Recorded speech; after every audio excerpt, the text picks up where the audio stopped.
भारत नेपाल की खुली सीमा कितना है सुरक्षित? क्या एसएसबी के अलावे और भी सुरक्षा की है जरूरत? आगे देखिए।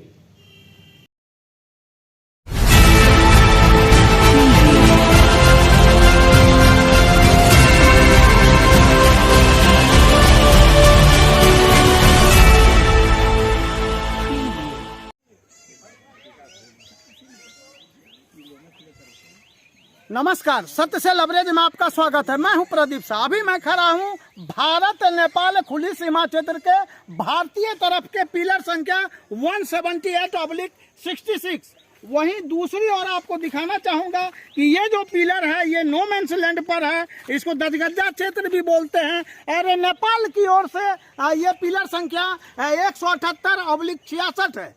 तो भारतीय सीमा से लगे नेपाली क्षेत्र के भेड़ियारी गांव में हम हैं और ये नो मैंस लैंड का क्षेत्र है। यहाँ से 10 गज आगे और 10 गज पीछे दोनों खाली भूमि है, जिसको नो मैंस लैंड बोलते हैं। भारत नेपाल सीमा यूं तो ऐसे समझिए आपकी भारत नेपाल के बीच सन 1950 में जो पारगमन संधि हुआ था, उस संधि के अंतर्गत भारत और नेपाल दोनों की सीमा खुली है।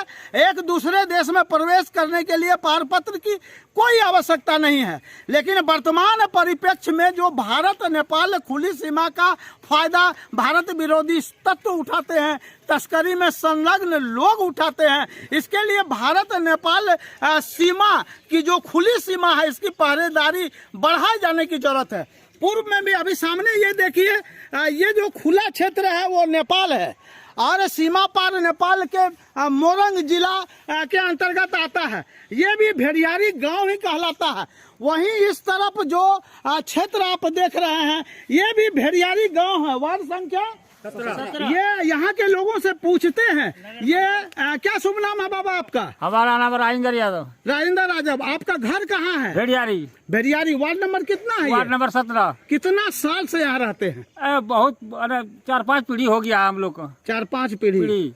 तो आप सीमा पार नेपाल जो खुला इलाका है वो उसके लिए आप सुरक्षा के दृष्टिकोण से इसको मजबूत समझते हैं या खराब? देखिए, अभी न इसको मजबूत कहा जाए न खराब कहा जाए। अभी हम लोग जो है ना यहाँ सुरक्षित है, कोई तरह की दिक्कत नहीं है। आगे क्या होगा कहना मुश्किल। यहाँ पुलिस की व्यवस्था और एसएसबी की 56वीं बटालियन है, वो गश्ती करते हैं क्या? वो गश्ती करते हैं, आते हैं, हम लोग से पूछते हैं वातावरण जो कैसे क्या है, बोले सब ठीक है। सीमा पार नेपाल के अधिकारी आते हैं? आते हैं, वो भी आते हैं। में भारत नेपाल जो खुली सीमा 744 वर्ग किलोमीटर है, इस पर सुरक्षा बढ़ाए जाने की जरूरत है। हालांकि जब जॉर्ज फर्नांडिस भारत के रक्षा मंत्री बने तो उन्होंने भारत नेपाल सीमा पर सुरक्षा की दृष्टिकोण से देश हित में एसएसबी की तैनाती का निर्णय लिया और उसी के तहत एसएसबी की 56वीं बटालियन बथनाहा मुख्यालय है और जोगबनी सीमावर्ती क्षेत्रों में कई बीओपीज हैं और उनके आउटर पोस्ट हैं। उस पोस्ट के द्वारा सघन गश्ती की जाती है। लेकिन विश्व के परिदृश्य में अभी देखें तो विश्व में भारत और नेपाल, हालांकि नेपाल पूर्व में विशुद्ध हिंदू राष्ट्र था, जब राजशाही था, किंग वीरेंद्र थे, तो उस समय विश्व के तमाम देशों में एकमात्र हिंदू राष्ट्र नेपाल था। लेकिन अंतर्राष्ट्रीय साजिशों के तहत कहा जाता है, कथित रूप से जब पूरे राज परिवार का खात्मा हुआ तो उसके बाद नेपाल धर्मनिरपेक्ष राष्ट्र बन गया। धर्मनिरपेक्ष राष्ट्र बनने के बाद नेपाल में चीनी पकड़ कुछ ज्यादा हुई है, या यूं कहें कि वहाँ के आम आवाम के रहन सहन शैली, खान पान की शैली चीन से ज्यादा प्रभावित है।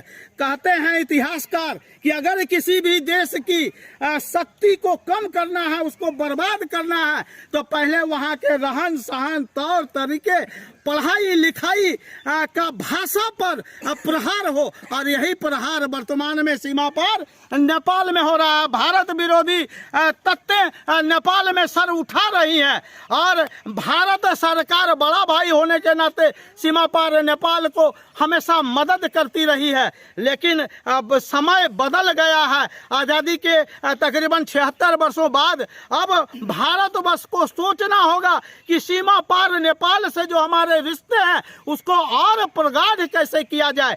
चीनी जो ताकत बढ़ रही है, हस्तक बढ़ रही है नेपाल में, उसको कम कैसे किया जाए। हमेशा से भारतवर्ष बड़ा भाई की भूमिका में रहा है, नेपाल छोटा भाई की भूमिका में है। लेकिन जैसे जैसे सत्ता का हस्तांतरण दूसरे लोगों, भारत विरोधी तत्व के लोगों, नजदीकी लोगों के पास हुआ, या यूं कहें विश्व के परिदृश्य में कि चीन की जो बढ़ती अधिनायकवाद साम्राज्य को बढ़ाने की जो कोशिश है वो नेपाल में पहुंच चुकी है। यूं तो उत्तर में नेपाल है और उत्तर हिमालय है, हिमालय पर भी अब धीरे धीरे सीमा पार नेपाल के रास्ते चाइना का पकड़ बन रहा है। चीन अब भारत के लिए खतरा हो अन्यथा नहीं हो, लेकिन चीन की अधिनायकवादी नीति से नेपाल प्रभावित है।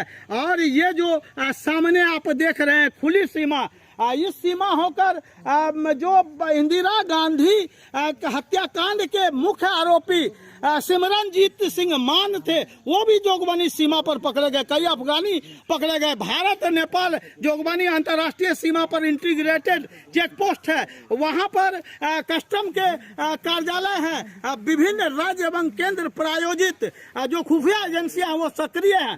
लेकिन चूंकि भारत और नेपाल के बीच जो संधि है वो संधि को जब तक पुनः परिभाषित सुरक्षा की दृष्टिकोण से नहीं किया जाएगा तो सीमा यूं ही खतरे में रहेगा। वर्तमान में जो एसएसबी की 56वीं बटालियन है वो कितना कारगर है वो इस दृश्य से, कैमरे की नजर से आप देख सकते हैं कि यह जो खुला इलाका है, सामने जो लोग खड़े हैं वो भारतीय क्षेत्र के हैं, एसएसबी को मदद करते हैं। और दूसरी ओर जो लोग यहाँ से नजर नहीं आते हैं, दूर दूर तक आप देखिए, ये खाली इलाका सीमा पार नेपाल का इलाका है।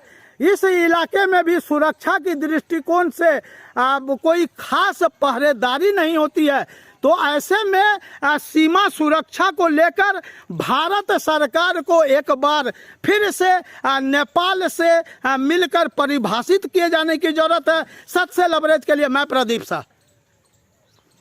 और थोड़ा रास्ता के वो है, बाइक भी चलेगा इनका बाइक भी